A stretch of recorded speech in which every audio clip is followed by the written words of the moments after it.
No,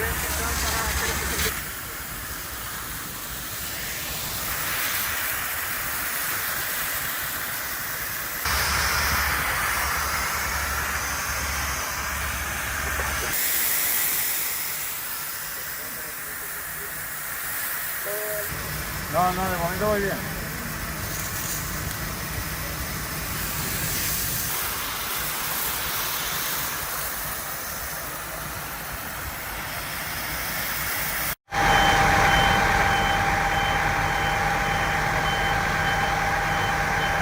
No cal dir-ho, enguany hem travessat un hivern i una primavera complicats des del punt de vista dels incendis. I ara, amb l'arribada de l'estiu, no podem abaixar la guàrdia. Per això, en aquests moments, hi ha moltíssimes persones que treballen contra el rellotge perquè les muntanyes, les nostres muntanyes, estiguen en les millors condicions. I ho volem saber tot i més sobre aquesta activitat imprescindible. Lliri, al Camp de Túria, Àngel Hernández, bona vesprada. Bona vesprada, Joan. Volíem començar mostrant-vos en directe en què consisteixen aquests treballs de prevenció, però el que ha passat és que les brigades forestals del Consorci Provincial dels Bombers de València han hagut de desplaçar-se a un incendi que hi ha en aquests moments en marxa. Informava el Centre de Coordinació d'Emergències fa poc més d'una hora a través del 112 d'un incendi que ha obligat a mobilitzar diversos efectius dels bombers de la Generalitat, del Consorci Provincial de València, entre ells aquestes brigades, i també diversos mitjans aeris. En Terra Viva anem a estar molt pendent de l'evolució d'aquest incendi i el que volem és que ens conte Llorenç, que és un tècnic del Consorci de les Brigades Forestals del Consorci Provincial de València, en què consisteixen aquestes imatges, però, Llorenç, abans anem a veure unes imatges que ens han facilitat el nostre company Jordi Pallà d'aquesta primera columna de fum, mentre els nostres espectadors les estan veient. Vull que en comptes, Llorenç, en què consisteixen aquests treballs de prevenció. Bona vesprada, Àngel. Pues les brigades del Consorci de Bombers de València lo que fan així és crear una discontinuïtat de la vegetació en la massa forestal en la zona que toca en les cases. És la zona clau, per tal que si es produirà un incendi no arribara a un nucli urbà com este. I què és el que es fa exactament? Perquè així vegem part de la vegetació que ja s'ha llevat dels pins. Correcte. El que fem és reduir la vegetació en l'estrat arbori, llevem arbres i llevem els arbustos per a crear una discontinuïtat vertical, que si l'arbust té foc no li passi al pi. Això es fa en una determinada franja, és a dir, no s'elimina tota la vegetació, sinó que es reduís. Correcte, així el que fem és un estudi de la franja segons el que tenim. En aquest cas fem una franja de 30 metres on reduïm la vegetació sense llevar-la del tot per a tindre també ombra per a que l'arbust no es desenvolupe completament. Perfecte, gràcies, Llorenç. Estos treballs com es fan? Es fan a petició dels ajuntaments. Ràpidament, Toni, tu eres tècnic de Medi Ambient de l'Ajuntament de Llíria, tu eres el que d'alguna forma sol·licita estos treballs al Consorci. Correcte, així és.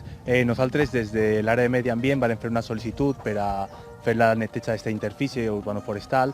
Tenim un pla de prevenció d'incendis en el qual la urbanització concretament de les Travesses queda catalogada com una de més risc. Aleshores vam demanar al Consorci de Bombers que feren aquesta actuació que consideràvem molt interessant i molt necessària. Molt bé, moltes gràcies. Joan, nosaltres continuem així perquè d'ací uns minuts vos anem a donar més detalls de en què consisteixen estos treballs silvícoles que es fan des del Consorci Provincial de Bombers de València. Caldrem a la Segut també amb última hora inclosa. Moltes gràcies, Àngel, per aquesta informació en directe. Des de Llíria, recordem una de les zones on menys ha plogut aquestes últimes setmanes i, per tant, és una zona on la humitat és molt baixa encara. I per a continuar disfrutant de boscos i de paisatges com aquests que acabem de veure, tan poderosos com els de la Serra d'Espadà, és important mantenir el foc a ratlla i la millor manera de fer-ho és amb la prevenció. Tornem a Llíria perquè, Àngel, no sé què trobes que és el més important d'esta classe d'activitats, d'esta classe de treballs. Joan, l'objectiu principal és protegir la vida de les persones, això es produeix amb els desallotjaments. En segon lloc, protegir els béns materials, les cases, i en tercer lloc, protegir les muntanyes. Mireu la diferència, això és una muntanya que pertany a la partida de les Travesses de Llíria, no s'ha tractat, i així podeu veure en directe quina és la diferència d'una zona on ja han intervingut aquestes brigades forestals del Consorci Provincial de Bombers de València per tal de mitigar les conseqüències d'un incendi. Les peticions les fan els ajuntaments i les rep Diana, que és una tècnica del Consorci. Diana, com és aquest treball que feu amb els ajuntaments? Sí, pues desde el Gabinete Técnico de Prevención Operativa recibimos estas solicitudes de los ayuntamientos mediante un formulario web. Y una vez, bueno, en este punto siempre asesoramos un poco a los técnicos del ayuntamiento acerca de qué pueden pedir, qué tienen en su municipio, que tenga más riesgo. Y una vez que hemos recibido todo, elaboramos el plan anual de prevención que van a ejecutar las brigadas a lo largo de todo el año. Perfecte, moltes gràcies, Diana. Així s'estan fent estos treballs, com vos comentava en l'anterior connexió, les brigades forestals de prevenció s'han hagut d'anar. Continuem amb Llorenç, a qui agraïm que continuï amb nosaltres. Així, encara que sí que s'ha netejat, que és una paraula que a mi no m'agrada molt, anem a dir reduir la massa forestal, me comentaves que encara heu de llevar part del que veiem així. Correcte, així podem veure que la massa arbustiva l'han reduït, però encara n'hi ha que tallar molts arbres per a crear la discontinuïtat que busquem. I d'esta forma, en cas d'incendi, veiem que hi ha cases a escassos metres d'esta partida, no arribaria o almenys el foc ho tindria més complicat per arribar ahí. Correcte. Si vinguera un incendi d'esta massa forestal que no està tractada, així reduiria intensitat, inclús cap la possibilitat de que parara perquè no té el motor de baix per a agarrar els arbres. I seria molt més fàcil defendre les vivendes. Perquè, a més, aquests treballs també tenen aquest objectiu d'obrir o mantindre vies d'accés per als equips d'extinció. Correcte. Un altre treball que fem en les brigades del Consorci és obrir la caixa de camins, com este, per exemple, que està molt tancat, venen i netegen 2 metres a cada costat i pugen la poda dels arbres per a passar els camions. Llorenç, moltes gràcies per aquesta informació en directe.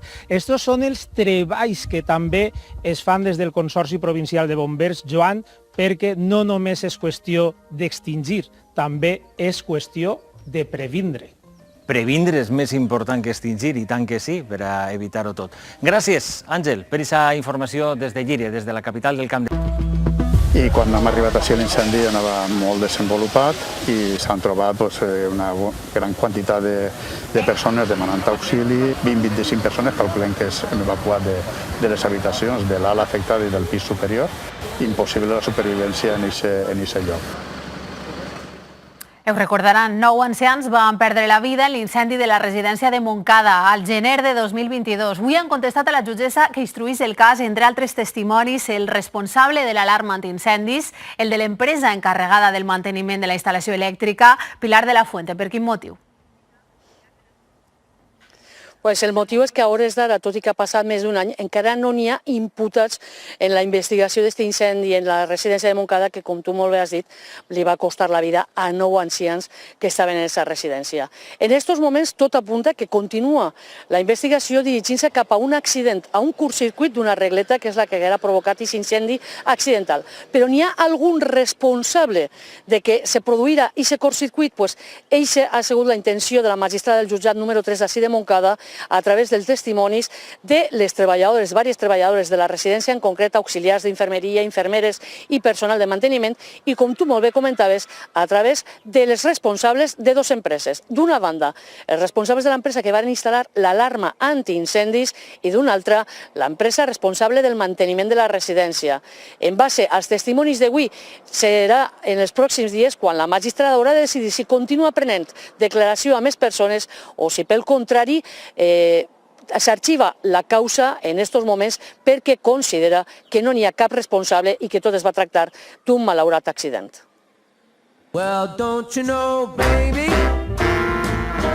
4 paons s'han passat hores per les teulades de Godella. Els bombers han hagut de tirar d'enginy per a rescatar-los i portar-los a un centre d'acollida on han passat els primers dies a l'espera d'anar a la seva llar definitiva. Son muy desconfiados, nos costó muchísimo cogerlos. Estaven molt humils, volava uno un teulat y se iban todos ellos.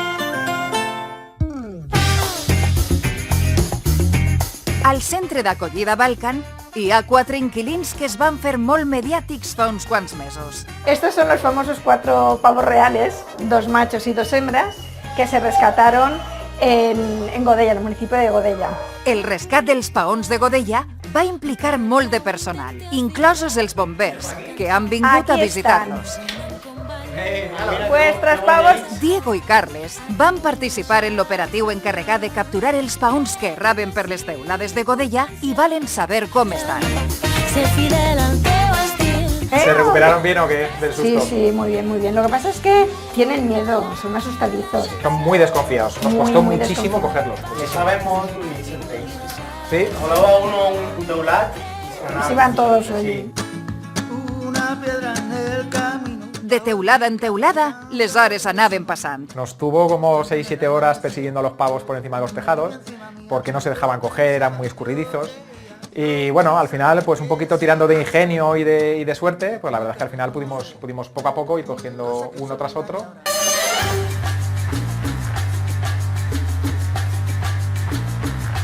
Enginy no els en va faltar. Donaren menjar. I també van ficar sons de pavo. Otra de las cosas que intentamos fue, usando el agua que llevamos en el camión, pues tirarles ahí el agua poco a poco para ir dirigiéndolos donde queríamos y también mojarles las alas y que así no pudieran levantar el vuelo y nos permitieran cogerlos.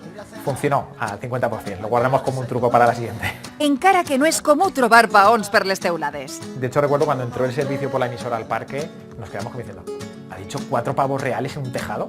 Pues vamos a probar suerte, a ver qué hacemos. Pero muy bien, salió bien, salió bien. La prova, és tesaus, que cada dia tenen millor aspecte. Epa, pues jo els veig ben cuidats i més grans. La verdad es que se nota que los habéis cuidado muy bien. Es de agradecer porque cuando ves que tu trabajo se continúa y sale bien todo, está... La verdad es que es de agradecer vuestro esfuerzo y tenacidad, porque vaya tela el trabajo que costó rescatarlos, Aquí todo es sumar un poquito. I sumant esforços, ja han trobat una llar definitiva per a estos 4 paons escapistes. On aniran?